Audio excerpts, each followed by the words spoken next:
July August গণঅভ্যুত্থানে অংশ নেওয়াটার ইতিহাসটা একটু যদি আগে থেকে বলি, আমি শুধুমাত্র জুলাই অগাস্ট অভ্যুত্থানে শরিক হয়েছি এমনটা নয়। গত 16 বছরের ফ্যাসিস্ট বিরোধী যে আন্দোলন, আওয়ামী লীগ সরকার গঠনের পর থেকে বিরোধী দল মত দমনের যে দমনপীড়ন চালাচ্ছিল, ঠিক তখন থেকেই রাজপথে আছি। আমার পড়াশোনা ঢাকাতে আলহামদুলিল্লাহ রাজপথে সক্রিয় ছিলাম ফেসিবাদের বিরুদ্ধে।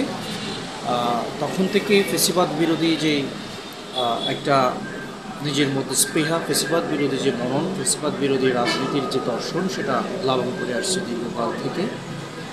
আমাদের 2018 সালের কোটা সংস্কার আন্দোলন এবং নিরাপদ সড়ক আন্দোলনের সক্রিয় ভূমিকা ছিল। পরবর্তীতে 2024 সালে যে ছাত্র জনতার অভ্যুত্থান, কোটা সংস্কার আন্দোলন থেকে যেটা অভ্যুত্থানের রূপ নেয়, আসলে এই আন্দোলনে শরিক হওয়ার পিছনে ভূমিকা রাখে হচ্ছে শহীদ আবু সাঈদ, শহীদ মুক্ত, শহীদ ওয়াসিম সহ যারা শহীদ হয়েছেন প্রথম দিকে, তারা আমাদেরকে স্পৃহা জাগায়। এবং তার প্রেক্ষিতে দেখা যায় শহীদ রিয়াগুপ, শহীদ আব্দুল আহাদ সহ শিশু, 6 বছর 10 বছর বয়সী শিশুরা যখন ছাদে অথবা বাসায় খেলা করছিল, হেলিকপ্টার থেকে স্নাইপার শটের মাধ্যমে তাদেরকে হত্যা করা হচ্ছিল। এই বিষয়গুলো ভীষণভাবে পীড়া দিয়েছিল আমাদেরকে। তো শহীদদের যে আত্মত্যাগ এবং সারা বাংলার মানুষের যে আন্দোলনের প্রতি সমর্থন, সব কিছু মিলিয়ে হচ্ছে এই আন্দোলনে শরিক হওয়া। বলতে গেলে যে কারফিউ জারি করা হয়েছিল প্রায় 15-16 তারিখের পর থেকে, এবং বিরোধী দলের যারা ছিলেন, বিরোধী মতের যারা ছিলেন, ফেসিবাদ বিরোধী যারা ছিলেন, তাদের কিন্তু বাড়ি ঘরে পুলিশ হামলা চালাচ্ছিল অথবা তাদেরকে গ্রেপ্তারের একটা প্রচেষ্টা চালাচ্ছিল। ঠিক তেমনি আমি আমার ব্যবসা প্রতিষ্ঠান এবং বাড়িতে থাকতে পারিনি। প্রায় 15ই জুলাই থেকে 5 আগস্ট পর্যন্ত বাড়িতে এবং আমার ব্যবসা প্রতিষ্ঠানে থাকতে পারি নাই। আমি একেবারে বলতে গেলে পলাতক ছিলাম, কিন্তু পলাতক থেকেও আন্দোলনে শরিক হতাম দিনের বেলায়, রাতে নিরাপদ জায়গায় থাকতাম। এভাবে হচ্ছে আন্দোলনের দিনগুলো চলছিল। তো আসলে বলতে গেলে এই 2024-এর অভ্যুত্থানের যে যাত্রাটা, জুলাই থেকে 5 আগস্ট পর্যন্ত, এই যাত্রাটা আমাদের জীবনের সেরা একটা মুহূর্ত। আমি যদি বলি আমার জীবনের সেরা সময় অথবা সেরা মুহূর্তকে, আমি বলবো যে 5ই আগস্ট ফ্যাসিস্ট খুনি হাসিনার পালিয়ে যাওয়া পতনটাই হচ্ছে জীবনের সেরা পাওয়া।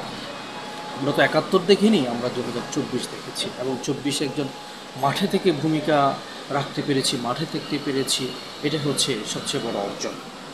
আর আপনি যদি বলতেন, রামু উপজেলা এনসিপি, আমরা প্রত্যেকটা ইউনিয়নে কাজ করে যাচ্ছি। রামু উপজেলা এনসিপিতে এখন কাজ করছি। আমরা প্রত্যেকটা ইউনিয়নে আলহামদুলিল্লাহ ভালো সাড়া পাচ্ছি। আমাদের গজনিয়া, কচ্ছপিয়া সহ প্রত্যেকটা ইউনিয়নে আমরা ভালো সাড়া পাচ্ছি। আমরা রামু উপজেলা এনসিপিতে কাজ করতে গিয়ে এখনও পর্যন্ত কোনো প্রতিবন্ধকতা পাইনি।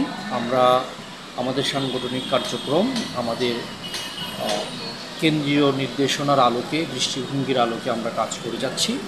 হ্যাঁ, এটা সত্য, যেহেতু অভ্যুত্থান থেকে উঠে আসা একটি রাজনৈতিক দল, অভিজ্ঞতার ঘাটতি রয়েছে, জনবলের ঘাটতি থাকবে।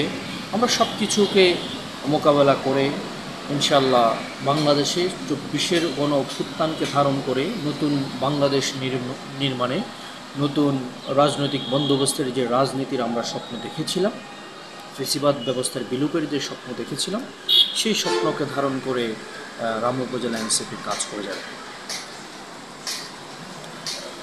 আর প্রশাসনের পক্ষ থেকে যেই বিষয়গুলো, আসলে প্রশাসন তো, একটা রাষ্ট্রের প্রশাসন তো নিরপেক্ষ থাকবে। আমরা 24-এর অভ্যুত্থান কেন হয়েছিল, আমাদের প্রশাসন যাতে কোনো একটা দলের প্রতি, কোনো একটা গোষ্ঠীর প্রতি ঝুঁকে না পড়ে, আমরা চাই এই প্রশাসন নির্দলীয়, নিরপেক্ষভাবে, প্রশাসনের গতিতে চলবে, প্রশাসন নিরপেক্ষভাবে কাজ করবে। প্রত্যেকটা নাগরিকের যে অধিকার, নাগরিক যে সেবা, সেই সেবাটা নিশ্চিত করবে প্রশাসন, এটাই আমাদের প্রত্যাশা।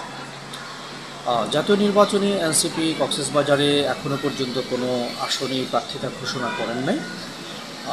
আমরা আমাদের দাবি হচ্ছে আমরা নির্বাচন অবশ্যই চাই, কিন্তু সেই নির্বাচনটা হতে হবে সুষ্ঠু, নিরপেক্ষ এবং গ্রহণযোগ্য।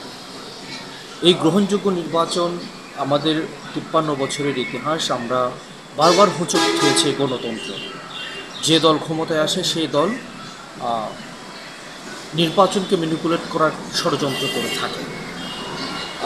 সেই ক্ষেত্রে আমরা চাই নির্বাচন ব্যবস্থা সহ দেশের একটা মৌলিক সংস্কার হোক, যে সংস্কারের মাধ্যমে কোনো দল এই বাংলাদেশে আবার ফ্যাসিবাদ অথবা ফ্যাসিস্ট হয়ে যাতে উঠতে না পারে, এই জনগণের ভাগ্যকে যাতে কবজা করতে না পারে, সেই সংস্কারগুলো হোক। আমাদের যে প্রায় 1400+ শহীদ, 20,000+ আহত, এবং যে গত 16 বছর ধরে বিএনপি জামাত সহ বিরোধী দল এবং মতকে গুম খুনের মাধ্যমে অন্যায় অবিচার করা হয়েছে, তাদেরকে অহেতুক জেলে বন্দি করে রাখা হয়েছিল, এই বিচারগুলো হওয়া দরকার। বাংলাদেশের প্রত্যেকটা নাগরিক, ইভেন আপনি যদি এখন তৃণমূলের একজন বিএনপি কর্মী অথবা জামায়াতের কর্মী অথবা অন্য কোনো দলের কর্মীকে জিজ্ঞেস করেন আপনি কি বিচার চান কিনা, এবং এই বিচারটা এই অন্তর্বর্তীকালীন সরকারের আমলে হলে বেশি ভালো নাকি দলীয় সরকারের আমলে, বিচার এবং সংস্কার প্রত্যেকটা ব্যক্তি, প্রত্যেকটা মানুষ, প্রত্যেকটা নাগরিক অকপটে স্বীকার করবে যে এই সরকারের আমলেই বিচার এবং সংস্কারটা হওয়া উচিত। কেননা আমাদের গত 53 বছরের ইতিহাস বলে আমরা দলীয় সরকারের অধীনে এই দেশটা সংস্কারের পথে হাঁটে না। আমরা 90-তেও 90 স্বৈরাচার পতনের পরেও রাজনৈতিক দলগুলো চুক্তি করেছিল সংস্কারের, কিন্তু সেই সংস্কার কি হয়েছে? না, সে সংস্কার হয়নি। তত্ত্বাবধায়ক সরকার ব্যবস্থা ধ্বংস করেছিল এই রাজনৈতিক দলগুলো। পরিশেষে দীর্ঘ 16 বছরের স্বৈরাচারী ফ্যাসিস্ট সরকার আমাদের উপর চেপে বসেছিল। সুতরাং এই বাংলাদেশের নাগরিকের, বাংলাদেশের জনগণের ভাগ্য বদলের জন্য সংস্কার, মৌলিক সংস্কার দরকার, এবং এই মৌলিক সংস্কারগুলো এই অন্তর্বর্তীকালীন সরকারের আমলে আইনিভাবে, আইনি ভিত্তি দিয়ে কার্যকর করা, এটা আমি একজন সাধারণ নাগরিক হিসেবে আমি এই দাবিটা উত্থাপন করছি। এই আন্দোলনে ছাত্র জনতা, সর্বস্তরের জনতা, আপনার শিক্ষক, বুদ্ধিজীবী, আপনার কলা কৌশলী সহ প্রত্যেক স্তরের জনগণ, মিডিয়া কর্মী সহ সবাই এখানে শরিক হয়েছিল। তো প্রত্যেকের একটা যে আশার স্বপ্ন ছিল, শহীদের যে স্বপ্ন ছিল, সেই স্বপ্ন বাস্তবায়ন হোক, এবং শহীদদের জান্নাত কামনা করছি, আত্মার মাগফিরাত কামনা করছি। আর আহত যারা রয়েছেন তারা যাতে সুস্থভাবে আবারও আমাদের মাঝে ফিরে আসতে পারে এবং স্বাভাবিক জীবনে ফিরে আসতে পারেন, তাদের জন্য প্রার্থনা করছি।